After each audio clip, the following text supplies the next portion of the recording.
نعرہ لگاتے ہیں ہم اہل سنت، تاج شریعت تاج شریعت۔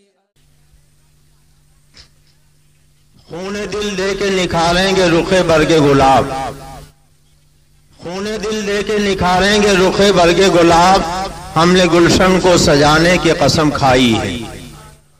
جب پڑا وقت چمن پہ تو لہو ہم نے دیا، جب پڑا وقت چمن پہ تو لہو ہم نے دیا، اب بہار آئی تو کہتے ہیں تیرا کام نہیں۔ شہریار ارم تاجدار حرم نوبہار شفاعت شب اسرا کے دولہ مصطفیٰ جان رحمت جناب محمد الرسول اللہ صلی اللہ علیہ وسلم کی بارگاہ بے کس پناہ میں درود و سلام کی نظریں پیش کرنے پڑھی۔ اللہم صلی علی سیدنا و نبینا مولانا محمد معد الجود والکرم وعلی آلہ وآلہ وسلم صلاۃ و سلام علیک یا رسول اللہ۔ حضرات، جنگ آزادی میں علماء اہل سنت کی قربانیاں، اس عنوان کے تحت آج کی اس پاکیزہ محفل کا انعقاد ہوا۔ آپ نے مختصر دو تقریریں سماعت فرمائی، تھوڑی دیر کے لیے میں بھی حاضر آ گیا۔ دعا فرمائی اللہ تعالی حق بولنے، حق سننے اور حق پر عمل کرنے کی توفیق عطا فرمائے۔ آج دنیا کا ہر انسان، امیر ہو یا غریب، کالا ہو یا گورا، شہری ہو یا دیہاتی، مومن ہو یا کافر، پڑھا لکھا ہو یا جاہل، فطری طور پر وطن سے محبت کرتا۔ ہر ایک کو وطن سے محبت ہوتی، اور اسلام تو اپنے ماننے والوں کو یہ سکھاتا ہے، حب الوطن من الایمان، وطن کی محبت ایمان کا حصہ۔ ہم الحمدللہ مسلمان ہیں، وطن سے محبت کرتے ہیں، اور ہمارا اسلام تو ہمیں یہ بتاتا ہے جہاں پیدا ہو خالی وہیں سے محبت مت کرو۔ مسلمان جہاں پہنچ جائے وہی اس کا وطن ہوتا۔ کون نہیں جانتا حضرت طارق بن زیاد جب اندلس کے ساحل پر پہنچے، پل نہیں تھا، کشتیوں کے ذریعے دریا عبور کیا تھا، ساری کشتیوں کو اکٹھا کروایا، آگ لگا دیا، جل کر خاکستر ہو گئی۔ لوگوں نے اعتراض کیا، اے سپہ سالار اعظم، ہم غیر ملک میں آئے ہیں، کشتی آپ نے جلا دی ہیں، اگر واپس لوٹنا چاہیں تو کیسے لوٹیں گے؟ تو ڈاکٹر اقبال نے پورے واقعے کو نظم کرتے ہوئے کہا ہے، تاریخ چوبر کنارے اندلس سفینہ سو، گفتن کارے تو بننے گاہے خلق خطاست۔ جب تاریخ نے اندلس کے ساحل پر کشتیوں کو جلایا تو لوگوں نے کہا تھا، اے تاریخ، آپ کا یہ کام عقل و خیرت سے خراب معلوم ہوتا ہے، آپ نے ایسا کیوں کیا؟ دورے کا سواد وطن بعد چور سے ترکے سبق ضرور شریعت روا کجاست۔ ہم وطن سے دور ہیں، اگر واپس لوٹنا پڑا تو آپ نے کشتیاں جلا دی ہیں، پل موجود نہیں ہے، ہم اپنے وطن کو واپس کیسے لوٹیں گے؟ سبق کو چھوڑ دینا یہ شریعت میں جائز کہاں ہے؟ آپ نے کشتیوں میں آگ کیوں لگائی؟ تو آپ جانتے ہو، خندید و دست پر لبے شمشیر برد و گفت، ہر ملک ماست کے ملک خدائے ماست۔ حضرت طارق مسکرائے تھے، انہوں نے تلوار ہاتھ میں اٹھا لی تھی اور فرمایا تھا، اے لوگوں، کیا تم وطن چلا رہے ہو؟ مسلمان کا وطن وہی نہیں ہے جہاں وہ پیدا ہو، ارے مسلمان جہاں پہنچ جائے وہی اس کا وطن ہے۔ ہر ملک پاس کے ملک خدا ایمان، ہر ملک ہمارا ملک ہے، اس لیے کہ ہر ملک ہمارے خدا کا ملک ہے۔ فرمایا یہی لڑو، ہمت و جواں مردی کے جوہر دکھاؤ اور اسی ملک کو فتح کر لو، اسی کو اپنا ملک بنا لو۔ چنانچہ تاریخ بتاتی ہے، ہمت و جواں مردی کا لوگوں نے مظاہرہ کیا اور اندلس کو فتح کر لیا۔ میں بتانا یہ چاہتا ہوں کہ مسلمان جس ملک میں پہنچ جائے اس ملک کو اپنا ملک تصور کرتا ہے، تو پھر جس ملک میں مسلمان پیدا ہو، جہاں پلے بڑے پروان چڑھیں، پھر اس کا وہ بے وفا کیسے ہو سکتا ہے؟ اس سے وہ غداری کیسے کر سکتا ہے؟ مسلمان تو اپنے ملک کا وفادار ہوتا ہے، مگر ہمیں کہنے دیجئے وہی مسلمان ملک کا وفادار ہوگا جو اپنے خدا کا وفادار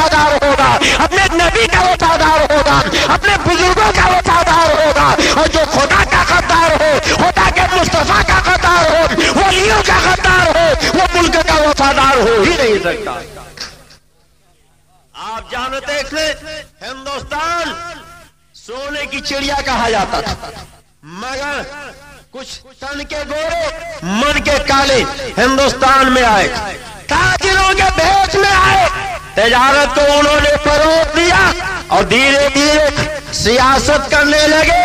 اور ایک وقت وہ آیا کہ انہوں نے پورے ملک پہ راج کرنا شروع کر دیا، یہاں کے حکمراں بن گئے.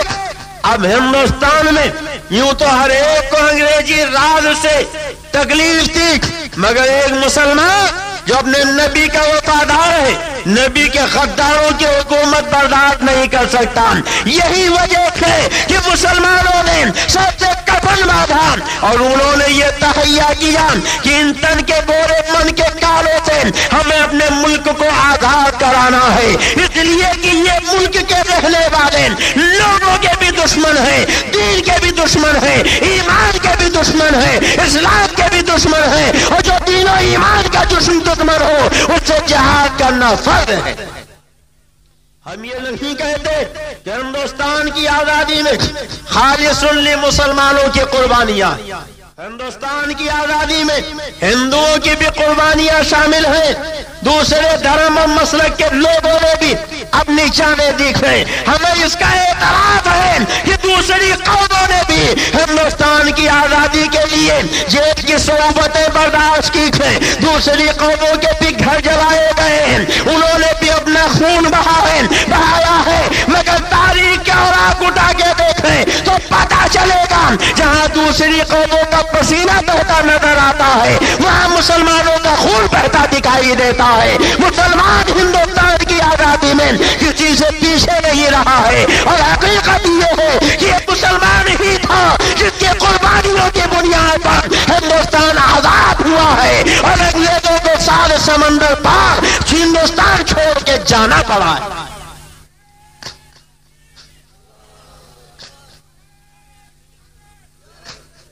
جب ملک کا آزاد کرنا تھا تب تو ہم نے جیل کی صعوبتیں برداشت کی، کالا پانی کا سزا ہم نے گھیرا، ہم نے گولیاں کھائی، قتل و خوریزی میں ہم نے اپنے لہو کا ایک ایک قطرہ بہایا. اور جب ملک آزاد ہو گیا تب آج کہا جاتا ہے یہ مسلمان ملک کے غدار ہیں، ISI کے ایجنٹ ہیں، یہ دیش دروہی ہیں اور یہ شرپسند ہیں. اسی لیے میں نے کہا جب پڑا لہو، جب پڑا وقت چمن پہ تو لہو ہم نے دیا، جب پڑا وقت چمن پہ تو لہو ہم نے دیا. اب بہار آئی تو کہتے ہیں تیرا کام نہیں.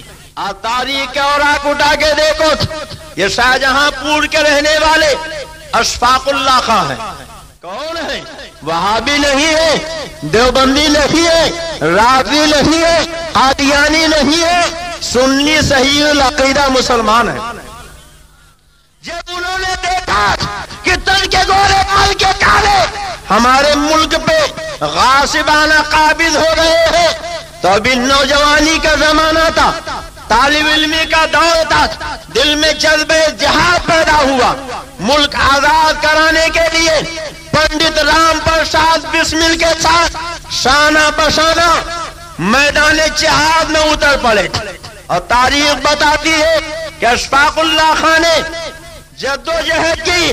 ایک وقت وہ آیا کہ انہوں نے شاہجہاں پور میں اپنے 10 ساتھیوں کے ساتھ ایک ٹرین جس کے ذریعے گورنمنٹی راج کا خزانہ جا رہا تھا اس پہ سوار ہو گئے. کچھ دور چلنے کے بعد انہوں نے گاڑی رکوائی، ڈرائیور کو پستول کی نوک پہ روکا اور جو خزانے کے محافظ تھے انہیں قتل کیا، اور انگریزی خزانے کو انہوں نے لوٹ لیا. انگریز حکومت کو پتا چلا، اپنے جاسوسوں اور کارندوں کے ذریعے پورے علاقے میں طوفان برپا کر دیا. جن لوگوں نے انگریزی خزانہ لوٹا ہے انہیں گرفتار کیا جائے. تاریخ جہاد بتاتی ہے کل 10 آدمی تھے جنہوں نے انگریزی خزانہ لوٹا تھا، مگر تقریباً 45 آدمیوں کو گرفتار کیا گیا. اشفاق اللہ خان کسی طریقے سے بچ کے بہار پہنچ گئے، پھر وہاں سے دہلی آئے. ان کا ایک دوست مل گیا جس نے مخبری کی، اشفاق اللہ کو گرفتار کروا دیا. ہمارے یہاں رودولی شریف سے تقریباً 40 کلومیٹر کے فاصلے پر فیض آباد ہے. فیض آباد کے کوٹ میں اشفاق اللہ خان پہ مقدمہ چلا اور پھانسی کی سزا سنائی گئی. جیل کی کوٹری میں بند کیا گیا. بوڑھی ماں کو جیل کی کوٹری سے اشفاق اللہ خان نے ایک خط لکھا تھا. آج بھی تاریخ کے اوراق میں اشفاق اللہ خان کی وہ تحریر موجود ہے. انہوں نے لکھا تھا فیض آباد کی جیل سے پھانسی کی کوٹری میں بیٹھے ہوئے موت کے انتظار کرنے والے بیٹے کی طرف سے اس کی بوڑھی ماں کو سلام پہنچے. ماں، آپ کا دنیا سے جانے والا بیٹا پھانسی پانے والا لگتے کے وقت جیل کی کوٹری سے آپ کو خط لکھ رہا. ماں آپ مجھے بتایا کرتی تھی کہ جب میں چھوٹا تھا میرے حسن و جمال کو دیکھ کر محلے کی عورتیں کہتی تھی بڑا حسین بیٹا ہے، تو آپ کہتی تھی یہ اللہ کی امانت ہے. ماں، آپ نے مجھے اللہ کی امانت کہا تھا، تو آج اللہ کی یہ امانت ملک کی آزادی کے لیے، دین کے تحفظ کے لیے اپنی جان اپنا خون بہا رہا ہے. آپ گلہ نہ کیجئے گا، شکوہ نہ کیجئے گا.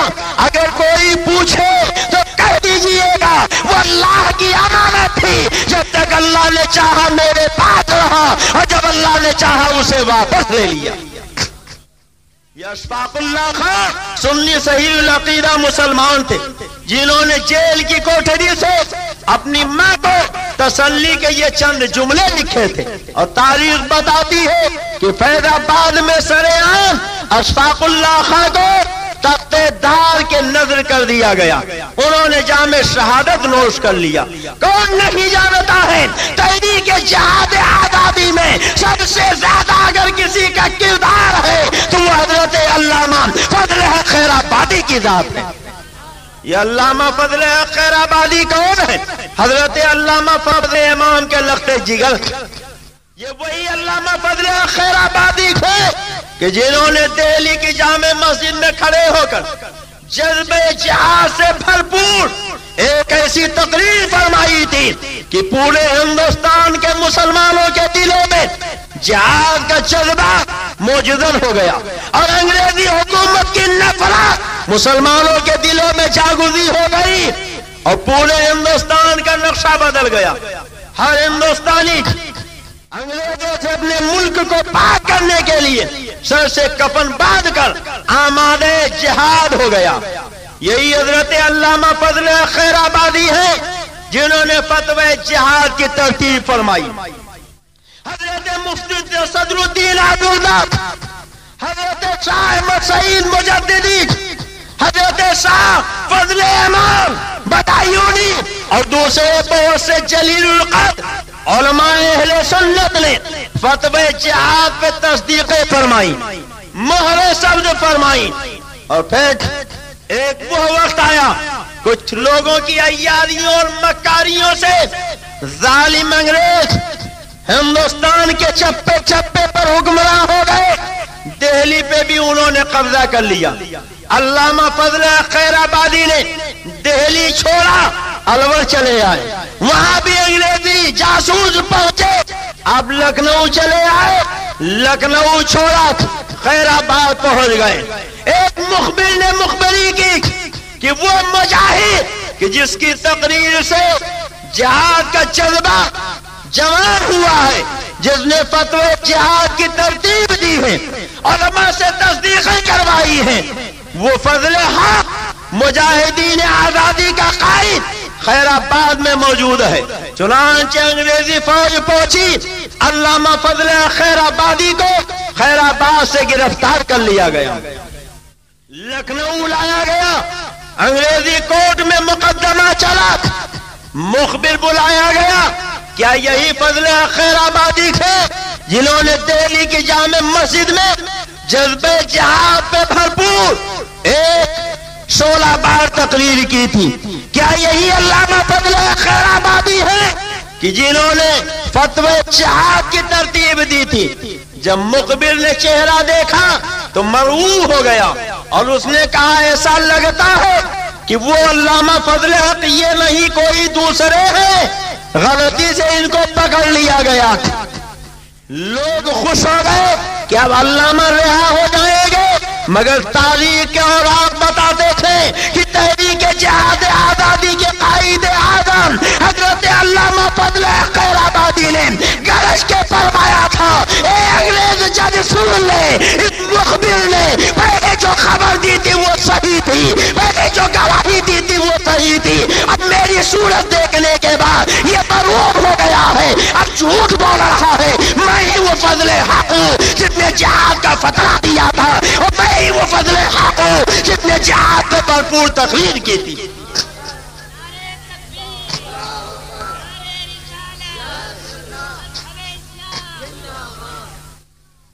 تاریخ اٹھا کے دیکھو، انگریز جج نے 3 مرتبہ ٹوکا، مولانا آپ کیا کہہ رہے ہیں؟ جب گواہ اپنی گواہی بدل رہا ہے تو آپ بلا وجہ کیوں اپنے سر یہ مصیبت مول لے رہے ہیں؟ کیا آپ کو نہیں معلوم آپ کے اقرار پہ آپ کو سزا ہوگی، پھانسی دی جائے گی، آپ کی زندگی برباد ہو جائے گی؟ علامہ نے فرمایا سنو، یہ فضل حق ہے، حق کے لیے لہو گئے کہ قطرہ بہا دے گا، مگر ناک سے صلح کبھی نہیں کر سکتا ہے۔ جو میرا کل بیان تھا وہی آج بیان ہے، وہی زندگی کے آخری سانس تک بیان رہے گا۔ انگریز جج نے حکم سنایا ان کی ساری جائیداد ضبط کر لی جائے اور انہیں جزیرے انڈمان کالا پانی بھیج دیا جائے۔ جزیرے انڈمان کالا پانی بھیج دیا گیا۔ علامہ فضل حق خیرآبادی نے اپنی تمام تر زندگی کالا پانی میں گزاری۔ اب ذرا آپ غور فرمائیں اور سوچیں یہ کون ہے؟ یہ وہی علامہ فضل حق خیرآبادی ہیں جنہوں نے دہلی کی جامع مسجد میں اسماعیل دہلوی کو چیلنجر بنا دیا تھا۔ سارے علماء دہلی موجود تھے، علامہ فضل حق خیرآبادی نے اسماعیل دہلوی کو وہاں چاروں خانے چت کیا اور بابا کے دہل اعلان فرمایا، قائل ہی کلام اللہ تعالی کافر و مرتد اور واجب القتل، فرمایا یہ تقویۃ الایمان لکھنے والا اسماعیل دہلوی کافر و مرتد ہے اور واجب القتل ہے۔ یہ سنی عالم تھے جنہوں نے اسماعیل دہلوی کے خلاف کتاب لکھی، اسماعیل دہلوی کے کفر کا فتویٰ دیا۔ اب ایک طرف تو سنی عالم اللہ بفضل خیرآبادی، اور سنیے وقت کم ہے ورنہ میں آپ کو بتاتا ایک علامہ فضل خیرآبادی ہی کیا، مفتی عنایت احمد کاکوروی کون ہے؟ حضرت مولانا رضا علی خان جو اعلیٰ حضرت سرکار کے دادا ہے، انگریز حکومت کے خلاف مجاہدین کو ساز و سامان دیتے تھے، ان کے لیے جہاد کا انتظام کرتے تھے، جس کی بنیاد پر انگریزوں نے رامپور کی ساری جائیداد اعلیٰ حضرت کے دادا کی ہڑپ کروا لیا۔ حضرت مولانا حافظ رحمت علی خان کون تھے؟ یہ سنی ہی تو تھے۔ حضرت مولانا فیض احمد بدایونی کون تھے؟ یہ سنی ہی تو تھے۔ حضرت علامہ مفتی صدر الدین عزوردہ دہلوی کون تھے؟ یہ سنی ہی تو تھے جنہوں نے اعلان جہاد فرمایا تھا۔ حضرت علامہ کے بیت علی کافی شہید رحمت اللہ علیہ کون ہیں؟ یہ مراد آباد کے رہنے والے ہیں، انگریزوں کے خلاف ساری زندگی جہاد کرتے رہے، انگریزوں نے پھانسی کی سزا سنائی تھی، اور جب تختے دار پہ کھڑا کیا گیا تو تاریخ بتاتی ہے کہ پھانسی دینے والے نے پوچھا تھا، اے علامہ کافی آپ پھانسی پانے والے ہیں، آخری کوئی تمنا ہو تو بتائیے وہ پوری کر دی جائے۔ حضرت علامہ کافی نے فرمایا تھا اگر میری آخری تمنا پوری کرنا چاہتے ہو تو مجھے قلم کاغذ دے دو، میں کچھ لکھنا چاہتا ہوں۔ چنانچہ قلم کاغذ مہیا کر دیا گیا۔ انگریزوں نے یہ سمجھا تھا یہ زندگی کی آخری گھڑی ہے کہ بیت علی کافی اپنے بیوی کے نام پروانے محبت لکھیں گے، بیٹے کا نام نصیحت نامہ لکھیں گے، بھائی دوست احباب کے نام پیار بھرا خط لکھیں گے، مگر علامہ کافی نے نہ بیوی کا نام کچھ لکھا، نہ بیٹے کا نام کچھ لکھا، نہ بیٹی کا نام کچھ لکھا، بلکہ اپنے نبی سید الانبیاء کی پوری امت مسلمہ کے نام ایک پیغام لکھا تھا، اور وہ بھی نثر میں نہیں بلکہ نظر میں لکھا تھا۔ حضرات، آج دنیا میں شاعر بہت ہے، مگر دنیا کا کوئی بھی شاعر جو شاعری کرنا چاہتا ہے تو گلشن تلاش کرتا ہے، وہاں بیٹھ کے شاعری کرتا ہے، مگر علامہ کفایت علی کافی شہید رحمت اللہ علیہ ایسے شاعر تھے کہ جنہوں نے گلشن میں نہیں تختے دار پہ کھڑے ہو کے شاعری کی، اور انہوں نے کیسی شاعری کی تھی؟ پھانسی سے چند لمحہ پہلے انہوں نے جو اشعار لکھے تھے آج تک تاریخ کے اوراق میں لکھے ہوئے تھے۔ علامہ کافی نے لکھا تھا، کوئی گل باقی رہے گا نہ چمن رہ جائے گا، کوئی گل باقی رہے گا نہ چمن رہ جائے گا، پر رسول اللہ کا دین حسن رہ جائے گا۔ حضرت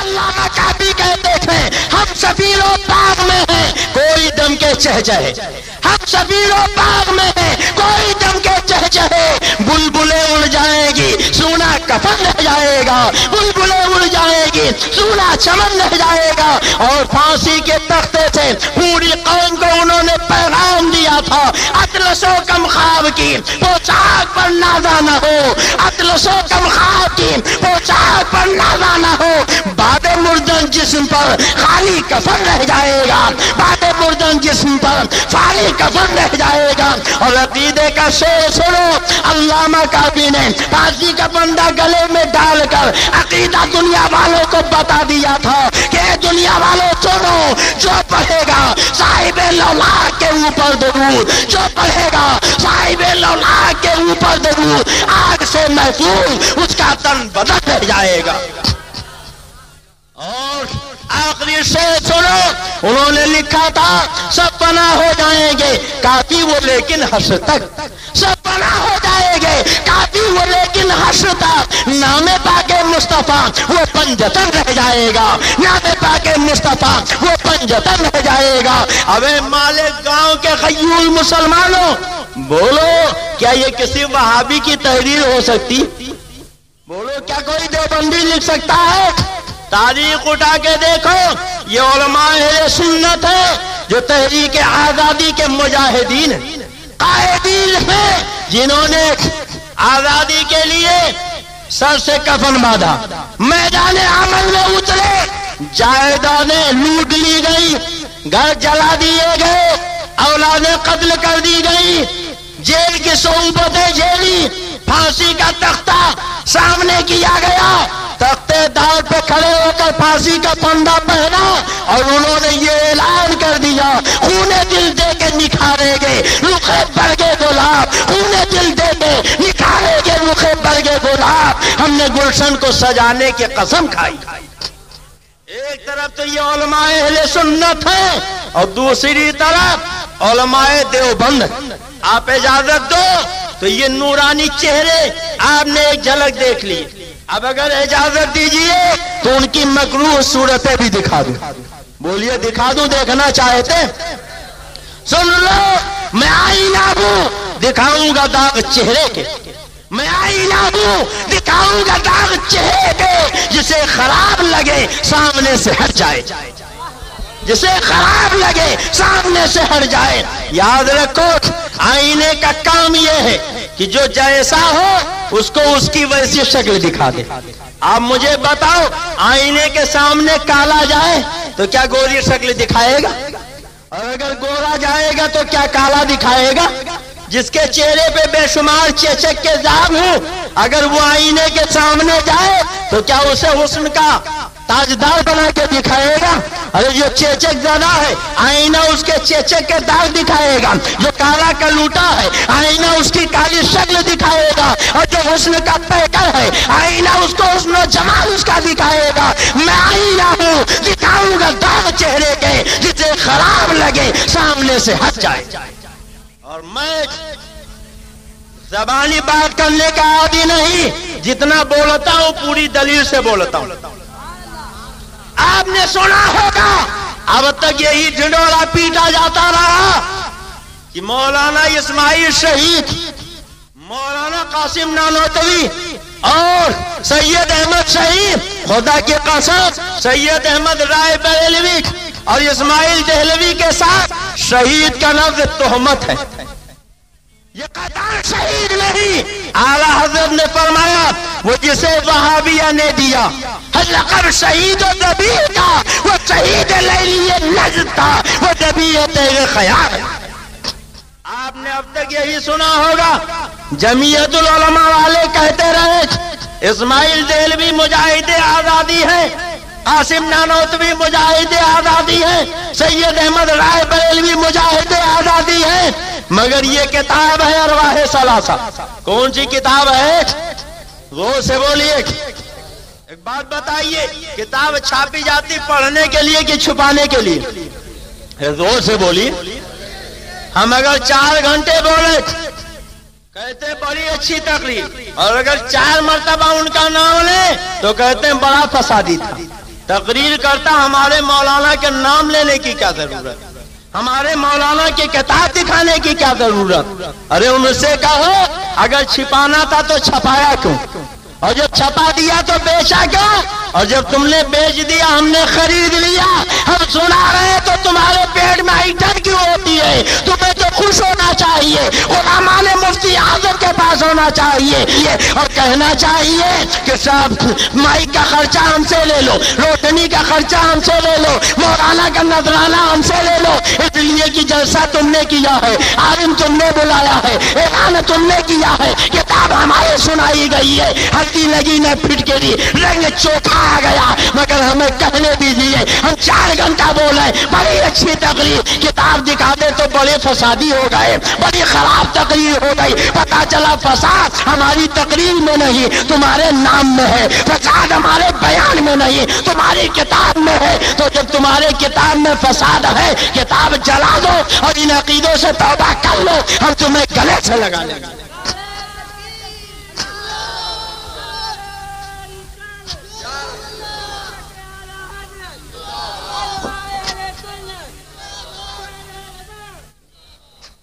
حضرات یہ کتاب ہے، کون سی کتاب ہے؟ ارواح ثلاثہ. کون سی کتاب ہے؟ زور سے بولیے. ارواح ثلاثہ. اور آپ جانتے ہیں یہ کتاب کہاں سے چھپی ہے؟ دیوبند سے. کہاں سے چھپی ہے؟ دیوبند سے. کہاں سے؟ دیوبند کے معنی جانتے ہیں؟ نہیں جانتے. دیو کے معنی حضرت مفتی صاحب قبلہ بیٹھے. دیو کے معنی ہوتے بھوت. کیا ہوتے ہیں؟ اور بند کے معنی تو آپ جانتے ہی. اچھا ایک بات بتاؤ، اگر دربے میں آپ مرغی بند کرو گے کھولو گے تو مرغا نکلے گا، اور بطخ بند کرو گے تو کبوتر نکلے گی؟ بولو جو بند ہوگا جب کھلے گا تو وہی نکلے گا کہ نہیں؟ اب جہاں دیو بند ہوگا جب کھلے گا تو کیا نکلے گا؟ یہ ہمارے علماء نہیں کہتے. سنو فاضل دیوبند ہیں مولوی عامر عثمانی، وہ کہتے ہیں دغا کی دال ہے، یاجوج کی ہے یا اس میں. آج تو دنیا بہت ترقی کر گئی، کوئی مکسچر پینا چاہیے، کوئی ٹیبلٹ لینا چاہیے تو پہلے فارمولا دیکھتے ہیں یہ مکسچر کس کس چیز سے بنا ہے. بولو دیکھتے ہیں کہ نہیں دیکھتے؟ تو دیوبند کا فارمولا کیا ہے؟ اجازت دو تو مالے گاؤں والے بتا دوں. بولیے بتا.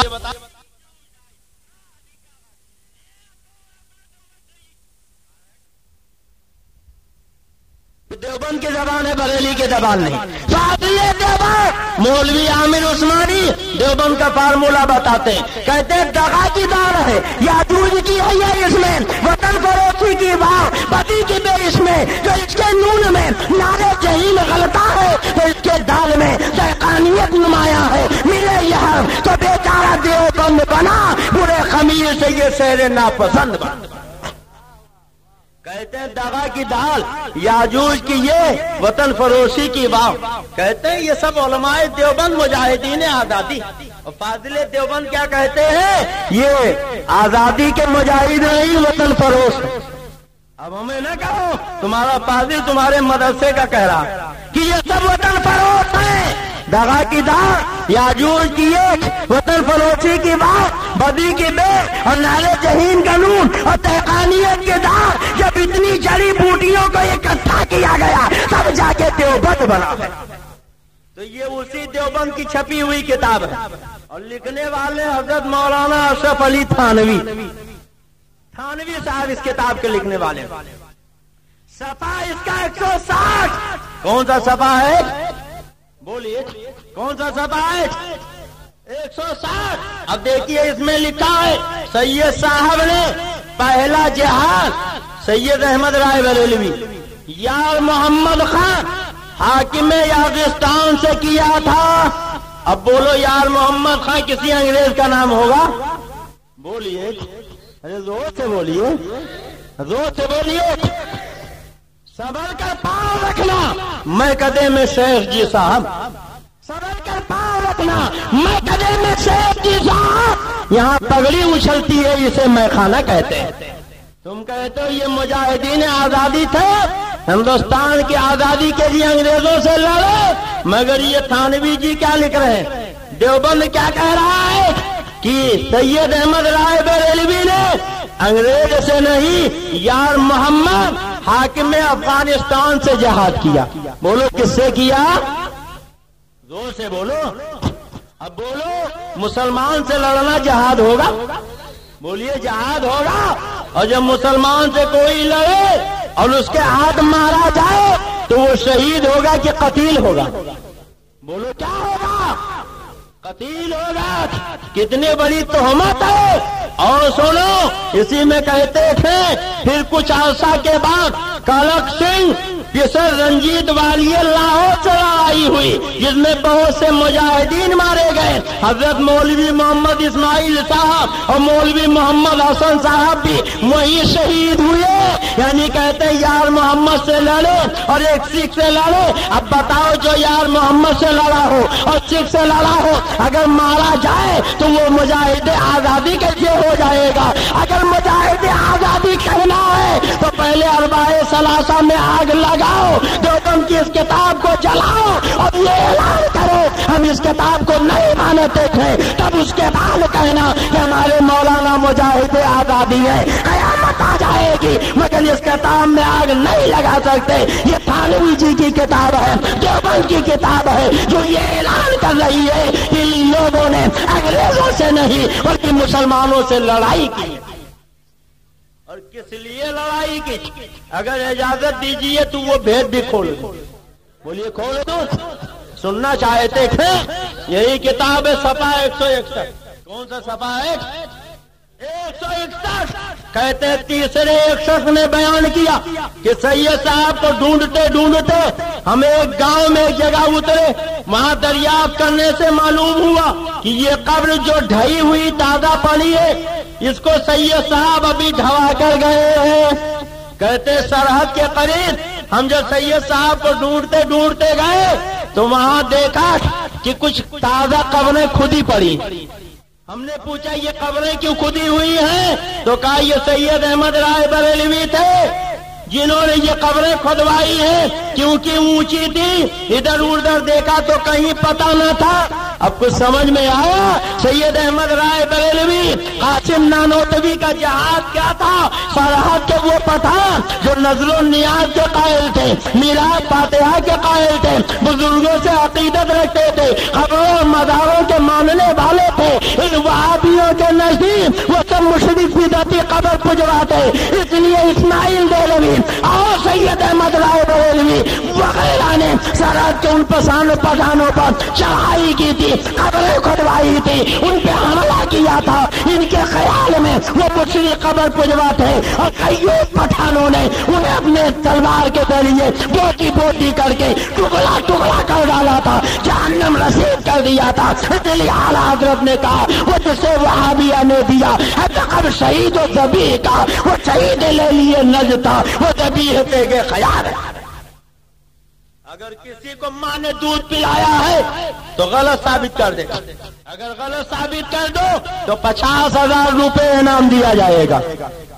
اور جو چور کی سزا وہ کیوں مصطفیٰ دی؟ اسلام نے چور کی سزا یہ متعین کی کہ دونوں ہاتھ کٹوا دیے جائیں. اسی مالیگاؤں میں عبد المصطفیٰ اپنے دونوں ہاتھ کٹوا دے گا. یہ تمہارے دیوبند کی کتاب جس میں لکھا ہے کہ سید احمد رائے بریلوی نے پہلا جہاد یار محمد خان حاکم یاغستان سے کیا. انگریزوں سے لڑتے ہوئے مولوی اسماعیل مارے گئے اور یہ جب گئے تھے سرحد کے پٹھانوں سے لڑنے تو وہاں قبروں کو گروا رہے تھے, قبروں کو کھدوا رہے تھے, اور اسی میں ان لوگوں کی جانیں گئی ہے. اب کتنی بڑی تہمت ہے کہ جو سرحد سنی مسلمانوں سے لڑنے میں مارے گئے وہ آج انہیں مجاہد آزادی کہا جاتا ہے, تحریک آزادی کا ہیرو بنایا جاتا ہے, اور انہیں مجاہدین آزادی کا تمغہ دیا جاتا ہے. بولو مالیگاؤں والوں, اس سے بڑا کوئی جھوٹ ہوگا؟ بولو جھوٹ ہے کہ نہیں ہے؟ اور اگر اجازت دیجیے تو اس سے زیادہ واضح بات بتا دوں. بولیے بتا دوں. سننا چاہتے ہیں کہ نہیں سننا چاہتے ہیں؟ یہ دیکھیے کتاب ہے, کتاب کا نام ہے تذکرۃ الرشید. کیا نام ہے؟ وہ سے بولیے. تذکرۃ الرشید لکھا مولوی عاشق الہی میرٹھی نے اور چھپی ہے ناظم کتب خانے اشاعت العلوم محلہ مفتی سہارنپور سے. کہاں سے چھپی ہے؟ سہارنپور سے. مولوی رشید احمد گنگوہی کے سوانے کی کتاب. کون سی کتاب ہے؟ وہ سے بولیے. تذکرۃ الرشید. اب دیکھیے اس کتاب کا صفحہ ہے 73. کون سا صفحہ ہے؟ وہ سے بولیے. صفحہ ہے 73. آپ زور سے اس لیے میں کہہ رہا ہوں بولیے تاکہ بات آپ کو یاد ہو جائے. کل کوئی بہکانا چاہے تو آپ بہک نہ سکیں, اچھی طرح آپ کو یاد رہے. آج کہا جاتا ہے کہ قاسم نانوتوی, سید احمد رائے بریلوی اور رشید احمد گنگوہی یہ سب مجاہد آزادی تھے. بولو آپ نے سنا ہے کہ نہیں سنا؟ ارے بولیے کتنے لوگوں نے سنا؟ ذرا ہاتھ اٹھا دیں. سب نے سنا. سارے جمعیت العلماء والوں کہتے ہیں یہ لوگ مجاہد آزادی ہے, مگر یہ بریلی کی کتاب نہیں, تمہارے گھر کی کتاب. یہ دیکھو ہیڈنگ لگائی گئی الزام بغاوت اور اس کی کیفیت. کچھ سمجھے آپ؟ کہتے ہیں انگریزوں سے بغاوت یہ الزام ہے, حقیقت نہیں. جب تم خود کہتے ہو یہ الزام ہے تو جو الزام تھا آج اس کو حقیقت کا افسانہ کیسے بنا رہے ہو؟ کہتے ہو یہ حقیقت ہے. ارے اگر لطفہ صحیح ہے تو اس کتاب میں آگ لگاؤ. کہتے ہو یہ ہماری کتاب نہیں ہے, اور جب تم انکار نہیں کر سکتے تو دیکھو یہ تمہاری کتاب ہے جس میں لکھا ہوا ہے کہ حضرت امام ربانی قدس سرہ پر اپنی سرکار سے, اپنی سرکار جانتے ہو؟ انگریز گورنمنٹ. انگریز گورنمنٹ کس کی سرکار ہے؟ وہابیوں کی. اور سنیوں کی سرکار تو مدینے کی سرکار.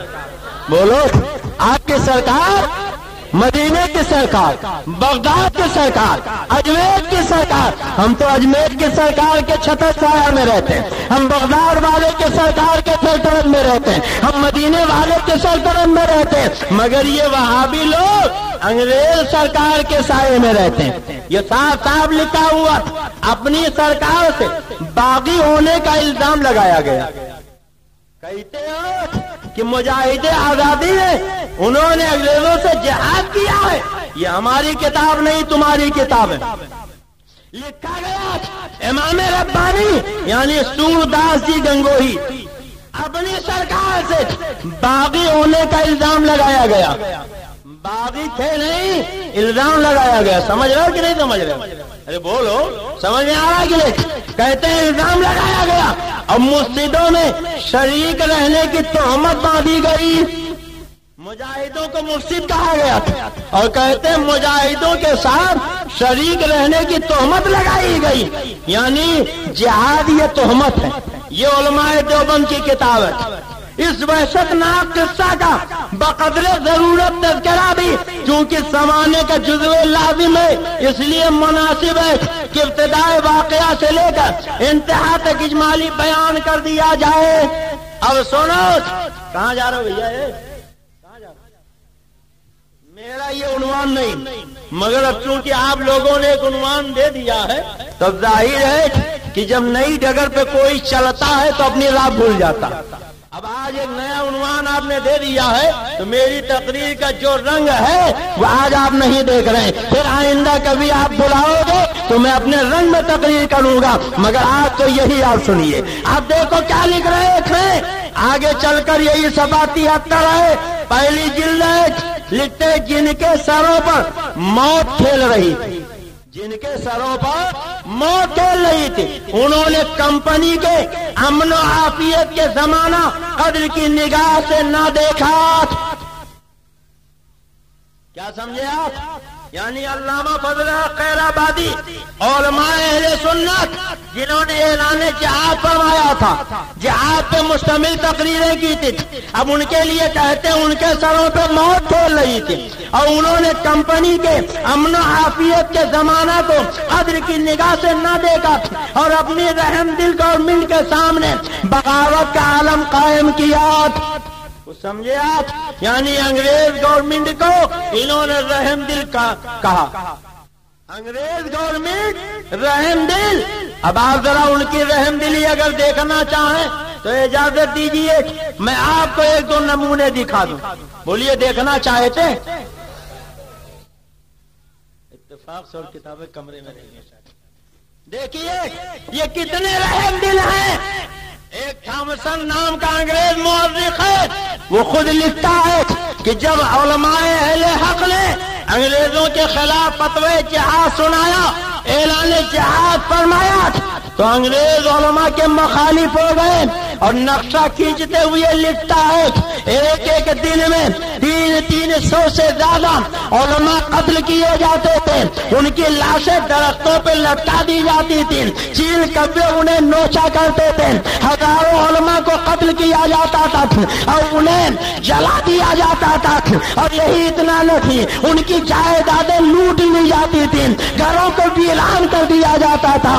آپ نے بارہ ان کی تقریروں میں سنا ہوگا کہ آخری مغل بادشاہ حضرت بہادر شاہ ظفر کو جب ان کے سامنے گرفتار کرنے کے بعد صبح ناشتے کے لیے دست لا کے سجایا گیا اور کھانا ہٹایا گیا, تو حضرت بہادر شاہ ظفر نے دیکھا کہ ان کے سامنے ناشتے کے دسترخوان پر کھانے کا سامان نہیں, ان کے 3 جوان بیٹوں کا سر رکھا ہوا تھا جنہیں انگریزوں نے دہلی کے خونی دروازے کے سامنے قتل کر دیا تھا.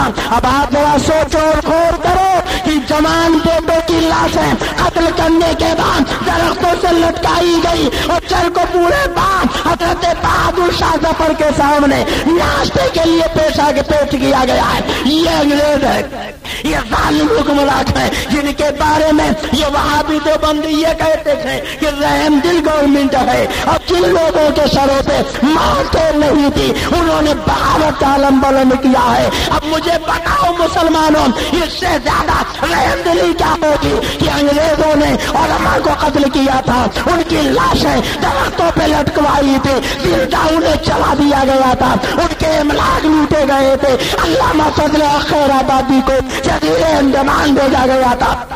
بہادر شاہ ظفر کے ناشتے میں ان کے 3 جوان بیٹوں کے سر پیش کیے گئے تھے, مگر وہی انگریز گورنمنٹ کو جس کے ظلم و تشدد کو دیکھ کر تاتیاریوں کا ظلم بھی شرمندہ ہو گیا تھا, چلاکو انگریز کا ظلم بھی شرمندہ ہو گیا تھا. یہ وہاں بھی اور دیوبندی لوگ رحم دل گورنمنٹ کہہ رہے ہیں, عافیت کا زمانہ کہہ رہے ہیں, امن کا زمانہ کہہ رہے ہیں. اب بولو مالے گاؤں والوں, یہ انگریز کے وفادار ہیں, انگریز کے ایجنٹ ہیں یا انگریز کے دشمن؟ بولو, یہ بولی وفادار کی ہے کہ غدار کی؟ بولو کس کی ہے؟ یہ انگریزوں کے وفادار کی بولی, یہ انگریزوں کے وفادار کی بولی ہے. پھر سن لو, کہتے جن کے سروں پہ موت کھیل رہی, یعنی علامہ فضل خیر آبادی, کفایت علی کافی شہید, مفتی صدر الدین آزردہ, حضرت مولانا عنایت احمد ٹھاکوروی, حضرت مولانا فضل امام بدایونی, حضرت مولانا رضا علی خان بریلوی, حافظ حافظ رحمت خان اور خان محمد خان، ان لوگوں کے سروں پہ موت کھیل رہی تھی. انہوں نے کمپنی کے امن عافیت کے زمانہ کو عدل کی نگاہ سے نہ دیکھا اور اپنی رحم دل گورنمنٹ کے سامنے بغاوت کا عالم قائم کیا. فوجیں باغی ہوئی، حاکم کی نافرمان بنی، قتل و قتال کا بند دروازہ کھولا اور جوان مردی کے غلہ میں اپنے پیروں پر خود کلاڑیاں ماری. آگے لکھتے ہیں کہ عداوت نکلنے اور خدا جانے کس کس زمانے کا انتقام لینے کا وقت آ گیا. جدھر دیکھو مار پیٹ، جس محل پہ نظر کرو مار کا آ رہی جنگ. اسی بلاخیز قصبہ میں تھانہ بھون کا وہ فساد واقع ہوا جس میں قاضی محبوب علی خان کی مخبری سے حضرت مولانا پر مقدمہ قائم ہوا. اب دیکھو جب مقدمہ قائم ہوا تب کیا ہوا، آگے سنو. اسی کتاب کے 74 پہ لکھا گیا، بذریعہ اشتہار اطلاع دے دی کہ اپنی حفاظت ہر شخص کو خود کرنی چاہیے. اس لیے آپ چونکہ ہمارے دینی سردار ہیں، اس لیے دنیاوی نظم حکومت کا بھی بار اپنے سر پہ رکھیں. امیر المومنین بن کر ہمارے قضیے کو چکایا کریں. اس میں شک نہیں کہ اعلیٰ حضرت کو ان کی درخواست کے مطابق ان کے سروں پہ ہاتھ رکھنا پڑا. آپ نے دیوانی فوجداری کے جملہ مقدمات شرعی کے یا اعلیٰ حضرت سے مراد بریلی کے اعلیٰ حضرت نہیں بلکہ دیوبند کے اعلیٰ حضرت ہیں. اور آگے لکھا کہ چند لوگ قاضی شرع بن کر فیصل فرمائے. اسی نے مفسدوں میں شریک ہونے کی راہ چلائی اور مخبروں کو جھوٹی سچی مخبری کا موقع دیا. حضرت امام ربانی 10 برس ہوئے اعلیٰ حضرت کو اپنے دین دنیا کا سردار بنا چکے تھے. اب آگے سنو، ان ایام میں آپ کو ان مفسدوں سے بھی مقابلہ کرنا پڑا جو غول کے غول پھرتے تھے، یعنی وہ مجاہدین آزادی جو انگریزوں کے خلاف جہاد کرتے پھر رہے تھے. یہ خود کتاب میں لکھتے ہیں کہ رشید احمد گنگوہی کو ان مجاہدین آزادی سے مقابلہ کرنا پڑا. یعنی رشید احمد گنگوہی نے انگریز فوج سے نہیں بلکہ اسلامی مجاہدین سے مقابلہ کیا ہے. ایک مرتبہ ایسا بھی اتفاق ہوا کہ حضرت امام ربانی اپنے رفیق جانی مولانا قاسم العلوم اور طبیب روحانی اعلیٰ حضرت حاجی صاحب میر حافظ جامی صاحب کے ہمراہ تھے. بندوقیوں سے مقابلہ ہو گیا. یہ نبرد آزما دلیر جتھا اپنی سرکار یعنی گورنمنٹ جو ان کی سرکار تھے. سمجھ رہے ہو کہ نہیں سمجھ رہے ہو؟ موضوع خوش کا ہے مگر پوری توجہ سے سنو تاکہ حق اور باتیں سمجھ میں آ جائے. کہتے ہیں جب انہوں نے مقابلہ کیا تو اپنی سرکار یعنی انگریزوں کے مخالف باغیوں کے سامنے بھاگنے یا ہٹ جانے والا نہ تھا. اس لیے اثر پہاڑ کی طرح پڑا جما کر ڈر گیا اور سرکار پر اپنی جان نثاری کے لیے تیار ہو گیا. یعنی انگریز گورنمنٹ پر یہ لوگ اپنی جان دینے کے لیے تیار ہو گئے. وہاں چند فقیر ہاتھوں میں تلواریں لیے جمے غفیر بندوقیوں کے سامنے ایسے جمے رہے گویا زمین نے پاؤں پکڑ لیے ہیں. چنانچہ آپ پر پیرے کھوئی اور حافظ جامی صاحب رحمت اللہ علیہ زیر ناپ گولی کھا کر شہید ہو گئے. پتا چلا یہ لوگ انگریزوں سے لڑائی میں نہیں مارے گئے بلکہ مجاہدین جنگ آزادی کی لڑائیوں سے مارے گئے ہیں. یہ لوگ مجاہد آزادی نہیں ہے بلکہ یہ لوگ انگریزوں کے پٹھو ہیں، انگریزوں کے ایجنٹ ہیں، انگریزوں کے تنخواہ دار ملازم ہیں جو انگریزوں کے حکومت کی حفاظت کے لیے مجاہدین آزادی سے جنگ کر. بولو یہ ان کی کتاب سے بول رہا ہوں یا کسی بریلی کی کتاب سے؟ بولیے انہی کی کتاب ہے کہ نہیں ہے؟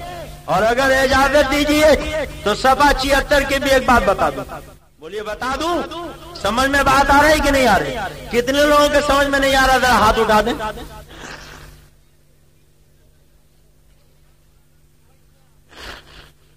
آپ لوگوں کے سمجھ میں نہیں آ رہا؟ تو دیکھیے یہی کتاب تذکرۃ الرشید ہے اور صفحہ ہے 76. کون سا صفحہ ہے؟ دیکھیے لکھا جب بغاوت و فساد کا قصہ فروغ ہوا اور رحم دل گورنمنٹ کی حکومت نے انگریز کو کیا لکھا؟ رحم دل. اب اس سے زیادہ رحم دلی کیا ہوگی کہ علماء کی لاشوں کو چیل کوے سے درختوں پہ لٹکا کے نچوایا جا رہا ہے، مسجدوں میں گھوڑے باندھے جا رہے ہیں، مسلمانوں کا قتل عام ہو رہا. بہادر شاہ ظفر کے ناشتے کے لیے ان کے بیٹوں کا سر پیش کیا جا رہا ہے. علامہ کفایت علی شہید کو مراد آباد میں تختے دار پہ چڑھایا جا رہا ہے. اشفاق اللہ خان کو پھانسی فیض آباد میں دی جا رہی تھی اور حضرت علامہ فضل خیر آبادی کو جزیرے انڈمان بھیجا جا رہا. مگر یہ علماء دیوبند کیا کہتے ہیں کہ رحم دل گورنمنٹ کی حکومت نے دوبارہ غلبہ پایا. اب بولیے اس سے زیادہ رحم دلی کچھ ہوگی؟ یہ رحم دلی ہے یا ظلم و تشدد؟ لکھتے باغیوں کی سرکوبی شروع کی تو جن بزدل مرسلوں کو سوائے اس کے اپنی رہائی کا کوئی چارہ نہ تھا. جھوٹی سچی تہمتوں اور مخبری کے پیشے سے سرکاری خیر خواہ اپنے کو ظاہر کرے انہوں نے اپنا رنگ جمایا اور ان گوشہ نشین حضرات پر بھی بغاوت کا الزام لگایا. یہ مخبری کی کہ تھانہ کے فساد میں اصول یہی لوگ تھے اور شاملی کی تحصیل پر حملہ کرنے والا یہی گروہ تھا. یعنی کہتے ہیں ہمارے مولانا نے حملہ نہیں کیا تھا. اب سپا 79 کی عبارت سنو جس سے بالکل حق واضح ہو جائے گا. دودھ کا دودھ اور پانی کا پانی ہو جائے گا. دیکھیے یہ کہتے ہیں ہر چند کی یہ حضرات حقیقتاً بے گناہ تھے. کیا مطلب؟ یعنی انہوں نے انگریزوں سے جہاد نہیں کیا تھا, 100% بے گناہ تھے, مگر دشمنوں کی یاوا گوئی نے ان کو باغی و مفسد و مجرم سرکاری خطابات ٹھہرا رکھا تھا. اس لیے گرفتاری کی تلاش تھی مگر حق تعالیٰ کی حفاظت برسر تھی, اس لیے کوئی آنچ نہ آئی. اور جیسا کہ آپ حضرات اپنی مہربان سرکار کے دلی خیر خواہ تھے. بولیے اب کچھ ڈھکا چھپا رہ گیا؟ بولیے کچھ رہ گیا؟ اب ان سے کہو کہ کتنی بڑی تہمت اپنے دیوبندی مولویوں پہ تم ڈالتے ہو. کہتے ہو جنگ آزادی میں علماء دیوبند کا حصہ, علماء دیوبند کی قربانی, اور کتاب کہہ رہی ہے کہ یہ لوگ تو اپنی مہربان سرکار کے دلی خیر خواہ تھے. بولو جو خیر خواہ ہوگا وہ لڑائی کرے گا, بولو جنگ کرے گا. اور لکھتے تھے خالی خیر خواہ نہیں تھے, تعزیز یعنی زندگی بھر خیر خواہ یہ ثابت رہے. ہاں چند روز کی تفریق بین الاحباب مقدر تھی, وہ اٹھانی تھی سو اٹھائی, اور اس ضمن میں کرامات و خوارق و عادات غیبی حفاظت کے سامان اور سچائی ثابت ہونے کا اسباب ظاہر ہوئے. اور آگے لکھتے ہیں حضرت امام ربانی قطب الارشاد مولانا رشید احمد قدس سرہ کو اس سلسلے میں امتحان کا بڑا مرحلہ طے کرنا تھا, اس لیے گرفتار ہوئے اور 6 مہینے حوالات میں رہے. آخر جب تحقیقات اور پوری تفتیش اور چھانبین کا شمس فی النہار ثابت ہو گیا کہ آپ پر جماعت مفسدین کی شرکت کا الزام محض الزام اور بہتان ہی بہتان ہے, اس وقت رہا کیے گئے. سمجھے کہ نہیں سمجھے؟ کچھ لوگوں نے کہا نہیں یہ لوگ بھی مجاہدین آزادی کے ساتھ, انہوں نے بھی انگریزوں کی مخالفت کی ہے, فتوی جہاد دیا تو پکڑ لیے گئے, 6 مہینہ جیل میں بند رہے. اور آخر جب تحقیق ہوئی تو کہتے ہیں تحقیق کے بعد سب الزام ثابت ہوا, بہتان ثابت ہوا, اور وہ رہا کر دیے گئے اور بخیر و عافیت وطن معلوف کو واپس آ گئے. انگریز گورنمنٹ کو جب تحقیق ہوئی تو پتا چلا یہ تو ہمارے ایجنٹ ہیں, یہ ہمارے مخبر ہیں, یہ ہمارے تنخواہ دار ہیں, ان کو تو بلا وجہ گرفتار کیا گیا. ایک طرف علامہ ہے جو تختے دار پہ کھڑے ہیں اور گورنمنٹ کے سامنے کہہ رہے ہیں میں نے جہاد کا فتویٰ دیا ہے, جان لینا چاہے تو لے لو, مجھے جزیرے انڈمان بھیجنا چاہے تو بھیجو, پھانسی کا پندا گلے میں ڈالنا چاہے تو ڈالو. اور دوسری طرف یہ کہتے ہیں ارے تحقیق کر لو, میں نے جب کبھی انگریز کی مخالفت نہیں کی ہے تو تمہاری گرفتاری سے کیا ہوتا ہے, ہم کو تو رہا ہو ہی جانا ہے. اور پھر دنیا نے دیکھا کہ یہ رہا ہو گئے اور جو الزام تھا وہ الزام رہا. وہ اب پتا چلا یہ علماء دیوبند ہیں جنہوں نے انگریزوں کی مخبری کی ہے, انگریزوں کی ایجنٹی کی ہے, انگریزوں سے تنخواہ لیا ہے, انگریزوں کی حمایت میں مجاہدین سے جنگیں کی ہے, انگریزوں کے خلاف انہوں نے کبھی تلوار نہیں اٹھائی.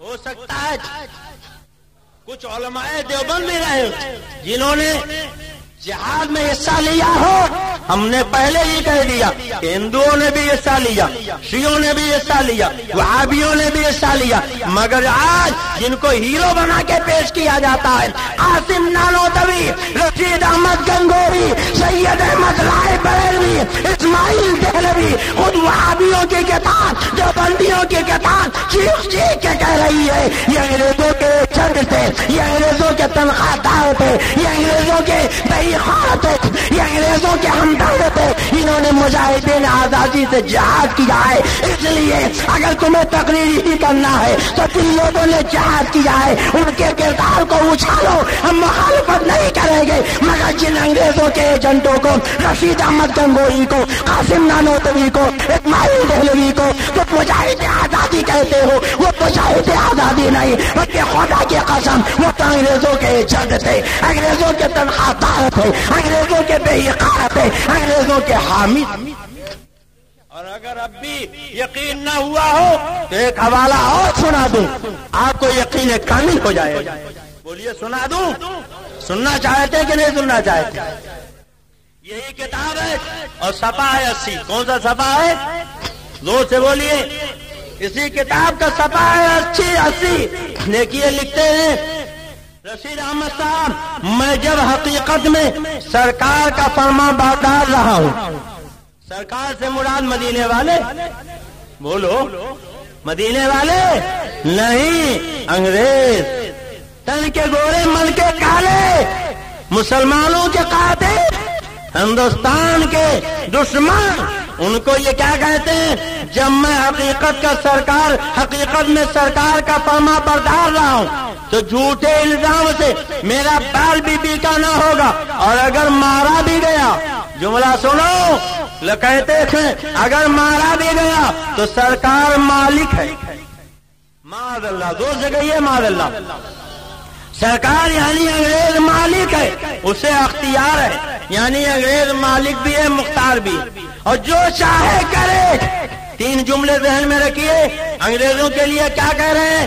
یہ ان کے امام ربانی کہ انگریز مالک بھی ہے، انگریز مختار بھی ہے، انگریز جو چاہے کرے، انگریز سرکار ہے، اور کہتے ہیں اپنا تو بال برابر بھی فکر نہ تھا، البتہ جب مفارقت کا احباب کا سما بن جاتا تو آپ کی زبان پہ یہ قطع آ جاتا۔ اب آپ ذرا غور کریں، اس میں کتنی بات بتائی۔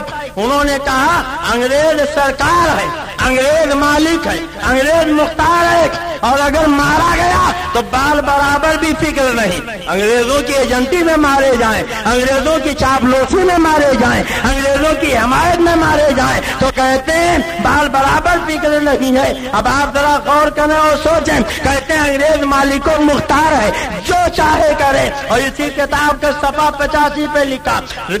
ایک مرتبہ لوگوں نے پوچھا رشید احمد تم نے مفسدوں کا ساتھ دیا اور فساد کیا، آپ جواب دیتے ہیں ہمارا کام فساد نہیں، نہ ہم مفسدوں کے ساتھی، کبھی دریافت ہوتا تم نے سرکار کے مقابلے میں ہتھیار اٹھائے، آپ اپنی تصویر کی طرف اشارہ کرتے، ہمارا فرماتے ہمارا ہتھیار تو یہ ہے، کبھی حاکم دھمکاتا ہم تم کو پوری سزا دیں گے، انگریز کہتا ہم تم کو سزا دیں گے، آپ فرماتے کیا مذائقہ ہے مگر تحقیق کر کے، یعنی سیاں بھائی کوتوال تو پھر ڈر کاہے کا۔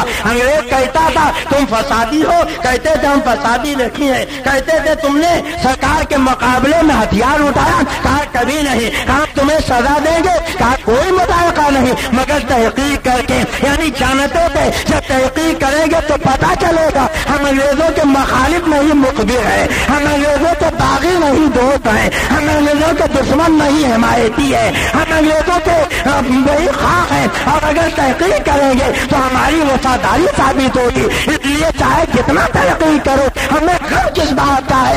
علامہ فضل ہے تو دریائے، علامہ فضل ہے تو کالا پانی کا سزا برداشت کرتے ہیں، بہادر شاہ تھا تو تختے دار پہ ان کے بیٹوں کو شہید کیا جاتا ہے، کہ قائد علی شہید کو شہید کیا جاتا ہے، مگر یہ اطمینان سے بیٹھے ہیں کہ ہمیں کچھ نہ ہوگا، اس لیے کہ ہم تو زندگی بھر انگریز کی وفاداری کرتے رہے، کیوں ہمیں انگریز کا دشمن کہتے ہو؟ کاہے تو کہتے ہو؟ اب مجھے بتاؤ جو زندگی پر انگریزوں کی ایجنٹ کرے، اگر انہیں وفادار ثابت کیا جائے تو مفتی اعظم کے غلاموں کو، جماعت رضائے مصطفیٰ والوں کو، یہ جو مفتی اعظم کے ماننے والوں کو تکلیف ہوگی کہ نہیں ہوگی؟ ان کو بتائیں کہ رشید احمد گنگوہی، اسماعیل دہلوی، سید احمد رائے بریلوی، قاسم نانوتوی یہ مجاہد آزادی نہیں بلکہ انگریزوں کے ایجنٹ ہیں۔ انہوں نے انگریزوں سے جہاد نہیں کیا بلکہ مجاہدین آزادی سے انہوں نے جنگ کیا ہے، اور یہ مجاہدین آزادی کے مخالف ہے۔ انہیں انگریزوں کی طرف سے حمایت حاصل نہیں، انگریزوں کی طرف سے وظیفہ نہیں۔ اور اگر اجازت دیجیے تو ایک بڑی تلخ عبارت سنا، بولیے سنا دو؟ سننا چاہتے؟ میں نے کہا تھا 3 جملے یاد رکھیے گا، 3 جملے یاد رکھیے۔ کیا وہ بھیا جا رہے ہیں کہا؟ ارے بڑی محنت سے میں بول رہا ہوں، جائیے نہیں۔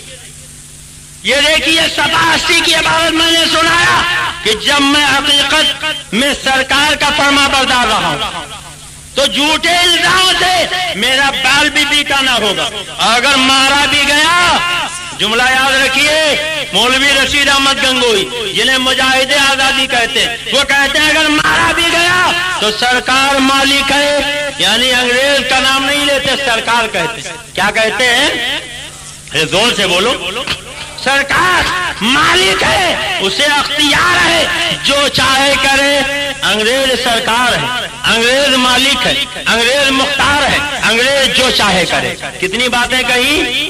زور سے بولیے۔ انگریز کیا ہے؟ سرکار۔ بولیے کیا ہے؟ انگریز مالک ہے، انگریز مختار ہے، انگریز جو چاہے وہ کرے۔ مگر یہ دیکھو ایک کتاب ہے تقویۃ الایمان۔ کون سی کتاب ہے؟ زور سے بولیے۔ تقویۃ الایمان، یہ کتاب مولوی اسماعیل دہلوی نے لکھی، علی میاں نے حاشیہ چڑھایا، اور ندوہ کے نصاب میں یہ کتاب شامل۔ جب تک پڑھا نہیں دی جاتی فضیلت کی ڈگری نہیں دی جاتی۔ اور اسی کتاب کا صفحہ ہے 89۔ کون سا صفحہ ہے؟ زور سے بولیے۔ 89۔ دیکھو کیا لکھا، جس کا نام محمد یا علی ہے وہ کسی چیز کا مختار نہیں۔ معاذ اللہ۔ زور سے بولو معاذ اللہ۔ سارا مجمع بولے معاذ اللہ۔ اب دیکھو جس کا کہاں بولتے، جن کا کہاں بولتے۔ اگر کسی اپنے سے بڑے کا نام لینا ہو تو جن کا بولیں گے۔ مثلا ہم حضرت علامہ مفتی واجد علی صاحب کا نام لینا چاہیں تو کہیں گے جن کا نام مفتی واجد علی، یہ ہم سے عمر میں بڑے، علم میں بڑے، فضل میں بڑے، کمال میں بڑے۔ جب کسی کو اپنے سے بڑا بتانا ہو تو بولو کیا بولو گے؟ جن کا۔ بولو کیا بولو گے؟ اور اگر عبداللطیف کا نام لینا چاہیں تو ہم سے عمر میں چھوٹے، ہم کہیں گے جس کا نام عبداللطیف ہے۔ تو گویا کسی کو اپنے سے چھوٹا بتانا ہو تو کیا بولیں گے؟ زور سے بولیے۔ جس کا۔ اب دیکھو ظالم نبی کے اختیار کا انکار کرتا تھا، اور جن کا نہیں لکھتا، جس کا لکھتا ہے، یعنی جن جملوں میں اختیار کا انکار کیا اس میں توہین ہے مدینے والے آقا کی۔ اب دیکھو اپنے انگریز گورنمنٹ کا نام لکھا تو نام نہیں لکھا، سرکار لکھا کہ سرکار مالک ہے، سرکار مختار ہے، اور مدینے والے سرکار کا نام لکھا تو جن کا نہیں لکھا، لکھا جس کا نام محمد یا علی ہے۔ اور پھر ذرا کہنے دیجئے 1000 بار بچویم جہاں سے مجھ کو گلاب روز نام تو گفتن کمال بے عربی، ہم ہزاروں مرتبہ مجھ کو گلاب سے کلیاں کریں، پھر بھی اے اللہ کے پیغمبر اگر آپ کا نام لیں تو کمال بے عربی ہے۔ نبی کا مقام تو یہ ہے کہ پورا قرآن آپ پڑھا لیے، اللہ تعالیٰ نے اپنے نبی کو یاد کیا تو کہیں یا محمد کہہ کے نہیں یاد کیا ہے۔ جب اللہ نے اپنے نبی کو یاد کیا ہے، چہرے سے زلفیں ہٹائی وہ دعا کہہ دیا، چہرے پہ زلفیں بکھیری وہ نہیں سجا فرما دیا، کالا کمبل اوڑھا